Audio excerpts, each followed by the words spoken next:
ሰላም ዛሬ ደግሞ በአዲስ ቪዲዮ ተመልሼ መጥቻለሁ። ይህ ማለት ለሚጠላችሁ ወይም ለሚንቃችሁ ሰው እነዚህ 10 ቴክኒኮችን በማድረግ ጥንካሬያችሁን ማሳየት ትችላላችሁ። ከዛ በፊት ወደ ቪዲዮ ወደ 10 ፖይንት ከመሄዳችን በፊት ለዚህ ቻናል አዲስ የሆናችሁ ሰብስክራይብ በማድረግ ቤተሰብ ሁኑ እያልኩ ቀጥታ ወደ ፖይንት ወስዳችኋለሁ ማለት ነው። አንደኛ፣ ለራስህ ያለህን ግምት ከሌሎች አስተያየት ነፃ አድርግ። ይህ በጣም መሰረታዊ እና ወሳኝ እርምጃ ነው። ሰዎች የሚጠሉህ ወይም የሚንቁህ ከሆነ ብዙ ጊዜ የራሳቸው የሆነ ችግር፣ የቅናት ስሜት፣ የደህንነት ስሜት ማጣት ወይም የውስጥ ግጭቶች ስላለባቸው ነው። የነሱ አሉታዊ አስተያየት ስለ አንተ ማንነት ወይም ዋጋህ የሚወሰነው በአንተ ማንነት፣ በውስጣዊ እሴቶችህ፣ በምትሰራቸው መልካም ነገሮችና በራስህ ላይ ባለህ እምነት እንጂ በሌሎች ሰዎች አፍ ወሬ አይደለም። ሁለተኛ፣ ለሚሰነዝሩት አሉታዊ አስተያየት ምላሽ አትስጥ። ይህ ማለት እንደፈራህ ወይም እንደተሸነፍክ ማሳየት ሳይሆን ብስለት እና ጥንካሬህን ማሳየት ነው። ብዙ ጊዜ የሚጠሉ ሰዎች ምላሽ እንድትሰጣቸው ይፈልጋሉ።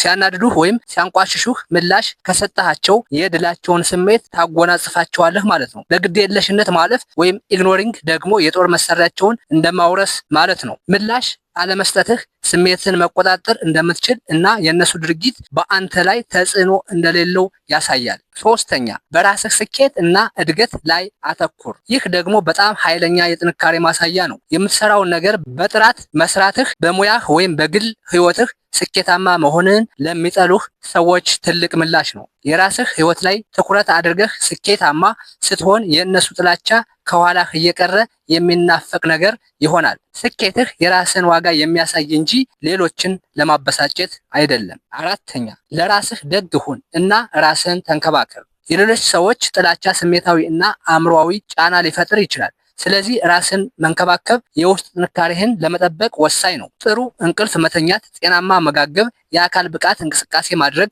ለሚያስደስቱ ነገሮች በሙሉ ትኩረት መስጠት ይኖርብሃል ማለት ነው። ራስን ስትንከባከብ ሌሎች ሊጥሉብህ የሚሞክሩትን አሉታዊነት የመቋቋም አቅምህ ይጨምራል። አምስተኛ፣ ሰዎችን ይቅር ማለት ተለማመድ። ይቅርታ ማለት የሰዎችን ድርጊት ትክክል ነው ማለት ወይም እነሱን ከኃላፊነት ነፃ ማድረግ ማለት አይደለም። ይቅርታ ማለት ራስን ከጥላቻ ከቁጣው እና ከብስጭቱ ሰንሰለት ነፃ ማድረግ ማለት ነው። የጥላቻ ስሜትን ይዞ መኖር ልክ መርዝ ጠጥቶ ሌላ ሰው እንዲሞት እንደመጠበቅ ነው። ይቅር ስትል የሰዎችን አሉታዊ ተጽዕኖ በራስህ ላይ እንዲቆም ታደርጋለህ። ይህም የበለጠ ሰላም፣ ደስታ እና ውስጣዊ ጥንካሬ እንድታገኝ ይረዳሃል። ስድስተኛ፣ ግልጽ የሆነ ድንበሮችን አብጅ። ጥንካሬን ማሳየት ማለት ሰዎች ከአንተ ጋር የሚያደርጉት ግንኙነት ውስጥ ምን ተቀባይነት እንዳለው እና ምን እንደሌለ በግልጽ ማስቀመጥ ማለት ነው። አንድ ሰው ድንበርህን ሲያልፍ በረጋ መንፈስ ግን በጽናት ማስቆም አለብህ። ይህ ማለት ለአሉታዊ አስተያየቶች፣ ለንቀት ንግግሮች ወይም ለሚያንቋሽሹ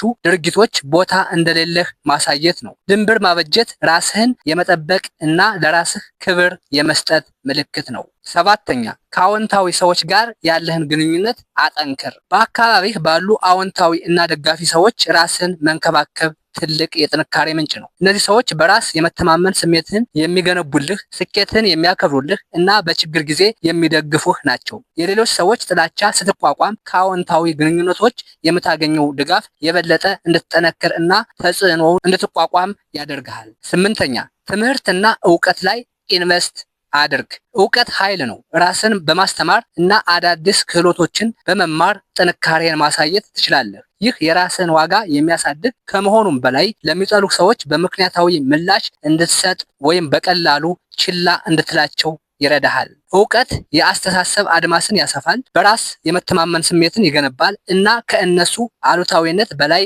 እንድትሆን ያደርግሃል። 9 ለራስህ ስኬት እና ግቦች ታማኝ ሁን። የሚጠሉ ሰዎች ትኩረታቸውን ወደ አንተ ችግር በማምጣት ወይም አሉታዊነት በመዝራት ከግቦችህ ሊያዘናጉህ ይችላሉ። ጥንካሬን የምታሳያቸው ትኩረትህን ከነሱ ላይ አንስተህ ወደ ራስህ ግቦች እና ህልሞች በማድረግ ነው። ይህ ማለት የእነሱ ጥላቻ ወይም ንቀት አንተን ከትክክለኛው መንገድ ሊያስወጣህ እንደማይችል ማሳየት ነው።